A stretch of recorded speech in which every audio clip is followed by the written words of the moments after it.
ಈ ಸಿಎಂ ಕುರ್ಚಿ ಇದು ನಂದಲ್ಲ, ನಾಡಿನ ಜನರದು. ಇದು ನಮ್ಮ ಕಾಂಗ್ರೆಸ್ ಕಾರ್ಯಕರ್ತರು ಮತ್ತು ನಾಡಿನ ಜನತೆ ನಮ್ಗೆ ಕೊಟ್ಟಂತ ಇದೊಂದು ಅವಕಾಶ.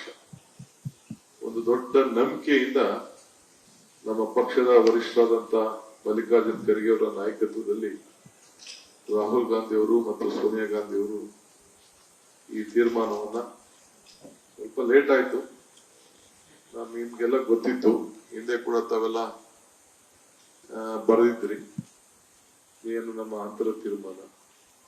ಮಾನ್ಯ ಶ್ರೀ ಸಿದ್ದರಾಮಯ್ಯನವರು ಕೂಡ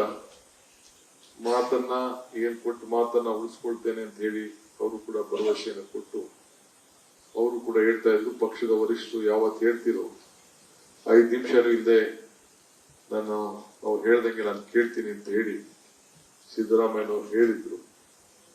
ಆ ಪ್ರಕಾರ ವರಿಷ್ಠರು ನಮ್ಮಿಬ್ರನ್ನು ಕರೆಸಿ ಈ ತೀರ್ಮಾನವನ್ನ ಮಾಡಿ ಕಳಿಸ್ಕೊಟ್ಟಾಗ ಅವರು ಬಹಳ ಸಂತೋಷದಿಂದ ಇವತ್ತು ಅವರು ಆ ಸ್ಥಾನವನ್ನು ತೆರವು ಮಾಡಿಕೊಟ್ಟು ನನಗೆ ಎಲ್ಲ ನಮ್ಮ ಪಕ್ಷದ ಶಾಸಕರು ಒಗ್ಗಟ್ಟಿನಿಂದ ವರಿಷ್ಠರ ಮೇಲೆ ಅವರು ತಿಳಿಸಿ ಜವಾಬ್ದಾರಿಯನ್ನು ಕೊಟ್ಟು ಈ ಜವಾಬ್ದಾರಿಯನ್ನ ಹಂಚಿದ್ದಾರೆ.